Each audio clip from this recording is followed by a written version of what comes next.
Assalamualaikum warahmatullahi wabarakatuh.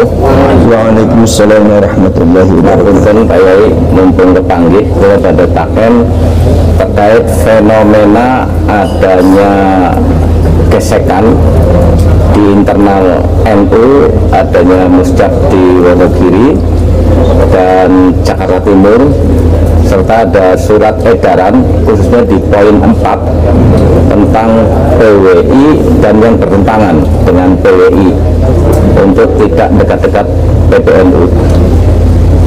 Assalamualaikum warahmatullahi wabarakatuh. Waalaikumsalam warahmatullahi wabarakatuh. Bismillah, alhamdulillah, wassalatu wassalamu ala sayyidina rasulillah sayyidina wa maulana Muhammadin ibn Abdillah wa ala alihi wa ashabihi wa wala la hawla wa la quwwata illa billah wa ba'd. Tentang masalah yang berkaitan dengan fenomena PBNU, masalah Wonogiri dan Jatim. Dalam hal ini saya menanggapi atas nama warga NU, bukan atas nama ketua PWI, karena saya juga orang NU. Ya, sebetulnya walaupun itu adalah hak daripada PBNU di dalam mengeluarkan surat apapun, tapi kelihatannya di situ ada problema, ada masalah yang harus diselesaikan dengan bijak, ya, sehingga permasalahan ini tidak akan melambar kemana-mana dan ekses dampaknya jangan sampai mengurangi rasa kepercayaan warga NU terhadap pengurusnya. Sebab kalau seumpama warga NU sudah meninggalkan pengurusnya, ini adalah merupakan presiden buruk bagi NU. Artinya baru kali ini ada satu gesekan antara warga NU dengan pengurusnya, khususnya PBNU. Bagi saya, yang saya amati itu cuma satu saja. Sekarang ini ada fenomena di mana terjadi kesenjangan antara pengurus NU, khususnya PBNU, dan warganya.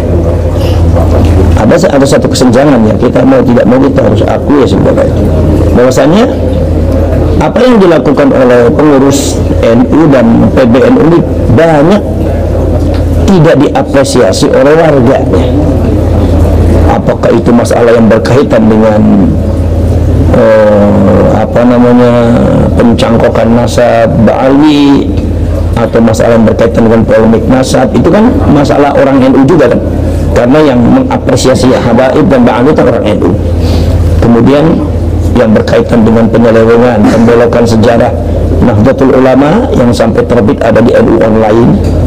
Kemudian juga ada beberapa pemalsuan makam, termasuk juga pembelokan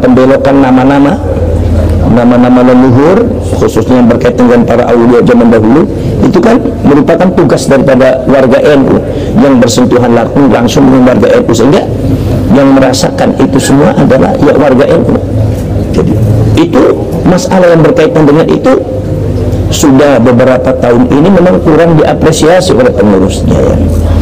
Artinya beberapa dekade tahun ini bahwasanya pengurus NU dan PBNU terlalu politis, ya. Artinya banyak membahas yang berkaitan dengan politik, ya.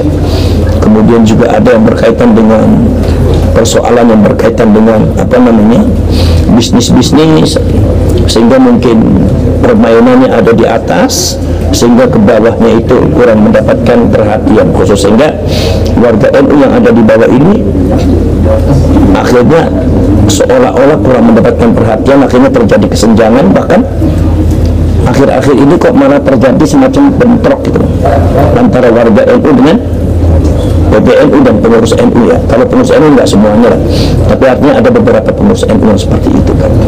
Ini sebetulnya fenomenanya itu aja, dan itu menurut saya harus segera diatasi dengan bijak melalui jalan dan manhaj Nahdlatul Ulama, melalui manhaj musyawarah, manhaj rahmatan lil alamin, ya, dengan bijak supaya masalah ini cepat selesai dan muruah daripada Nahdlatul Ulama ini cepat kembali bersinar minimal di depan warga Nahdien, warganya. Jangan sampai warga NU kemudian kehilangan kepercayaan kepada PBNU atau kepada pengurus NU. Ini adalah merupakan hal yang sangat memprihatinkan sekali. Saya sendiri fenomena ini sangat memprihatinkan sekali.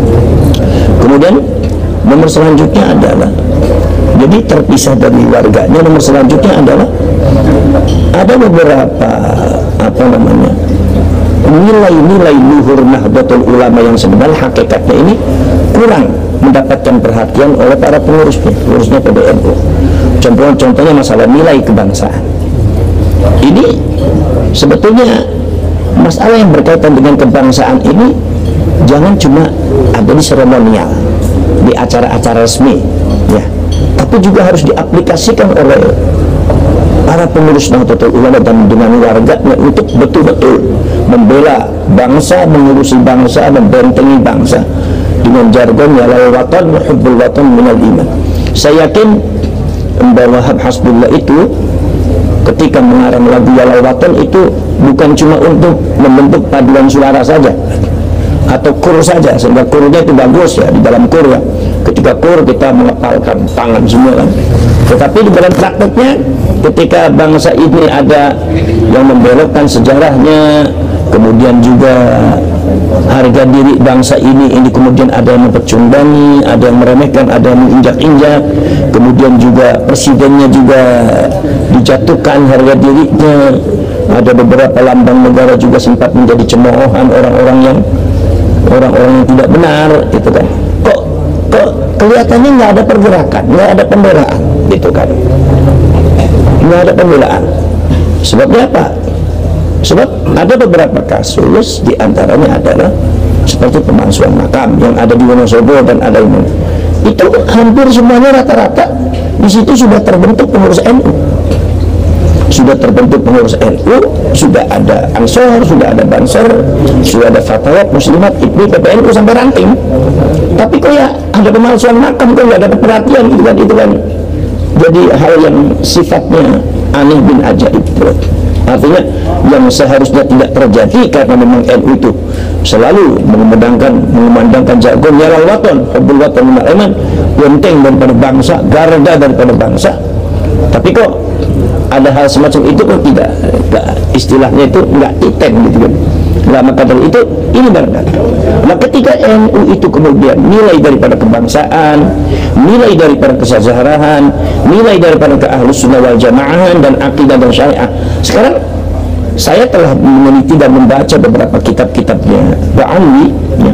Di antaranya kitab ada lagi kitabnya yang baru juga ada Ghayatul Qasdi wal Murad fi Manaqibil Imam Al-Haddad, kemudian juga Tadhkiratul Nas, kemudian juga kitabnya Majmu' Kalami Abi Bakar bin Salib, itu yang dianggap sahih Bukhari itu.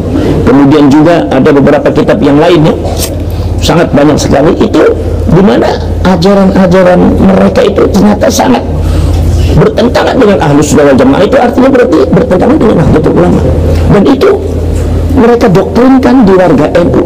Nah, ini penyelamatan ini sebetulnya adalah muncul harus dari pengurus NU, harus dari pengurus NU, harus dari pengurus Ansor, harus dari bentengnya adalah Banser, dari Fatayat, dari Muslimat, semua bergerak karena ini membahayakan akidah. Nah, dalam akhir-akhir tahun ini diabaikan, sehingga terjadilah satu fenomena yang sekarang ini terjadi, yaitu adalah banyak doktrinasi-doktrinasi yang sudah kadung masuk di warga NU, sehingga warga NU ini masih banyak yang mempercayai cita-cita daripada Ba'alwi yang tidak benar itu. Nah, ini dua unsur ini yang menurut saya harus diperbaiki. Satu adalah unsur tentang kesenjangan warga NU dengan pengurus atau dengan PBNU harus diperbaiki, ya. Kemudian nomor selanjutnya adalah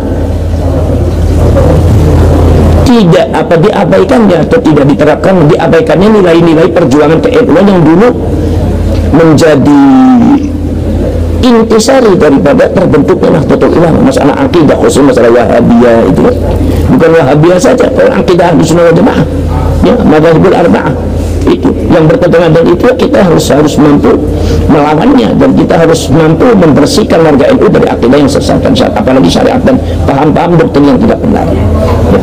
Nah, kemarin itu sudah ada seperti itu. Ketika terjadi masalah Ba'al ini, ternyata PBNU itu bukan mengapresiasi bagaimana warganya, bukan mengapresiasi daripada warga NU-nya, tapi justru melakukan tindakan-tindakan yang menurut saya kurang bijak dan kurang aspiratif terhadap warganya, ya. Apalagi terjadi lagi kasus Wonogiri, itu menambah kesenjangan lagi, itu bertambah lagi. Kemudian juga yang terjadi di Jakarta Timur, ya, itu menambah kesenjangan lagi. Apalagi sebelumnya adalah tidak mengapresiasi hasil kajian ilmiah Kiai Majuddin Al-Bantati, di mana beliau itu adalah termasuk kader terbaik daripada Nahdlatul Ulama. Jadi itu kesenjangan itu harus segera diperbaiki, dan saya yakin mudah-mudahan kita semua harus bergerak, harus bersama, harus berani merubah. Mudah-mudahan kita harus memilih ulama dan kiai yang bisa memperbaiki pimpinan PBNU dan NU yang bisa memperbaiki itu semua di muktamar nanti tahun 2027 juga. Kita mau tidak mau harus. Tapi kalau memang kita tidak memilih pemimpin yang tepat, maka kita akan melihat kehancuran daripada Nahdlatul Ulama. Maka dari itu alhamdulillah Allah sudah memunculkan PWI barangkali untuk jangan-jangan, walaupun insya Allah mudah-mudahan kalau NU banyak yang melindungi lah. Maka dari itu kewajiban kita untuk bersama-sama bergerak. Bagaimana kita lihat nanti tahun 2027 ini bagaimana pergerakannya Nahdlatul Ulama ini. Ya, mudah-mudahan terpilih seorang ulama yang memiliki 3 unsur seperti yang diingatkan oleh Syekh Abdul Qadir Al-Jilani. Satu adalah ilmul ulama, keilmuan ulamanya ada. Nomor 2 adalah siasatul muluk, pandai berpolitik juga, politik di sini politik kebangsaan. Nomor selanjutnya adalah hikmatul hukam, kebijakan orang-orang pada bijak. Artinya bentuk rahmatan lil alamin di sini. Ya, kita berharap seperti itu aja. Jadi ya pertaruhannya ya muktamar tahun 2027 nanti kita akan terpilih yang jadi PBNU siapa. Makanya mau tidak mau kita harus berani merubah itu semua. Kalau tidak, maka NU akan hancur nanti. NU nanti tidak ada nilainya. Asbahan bila arwah wa suaran bila ma'an. Pengurusnya ada di mana-mana, banungnya ada di mana-mana, tapi menyelamatkan bangsanya tidak ada kiprahnya. Tidak bisa menyelamatkan bangsa, tidak mampu menyelamatkan warganya dari doktrin-doktrin jahal yang tidak benar. Ya. Assalamualaikum warahmatullahi wabarakatuh.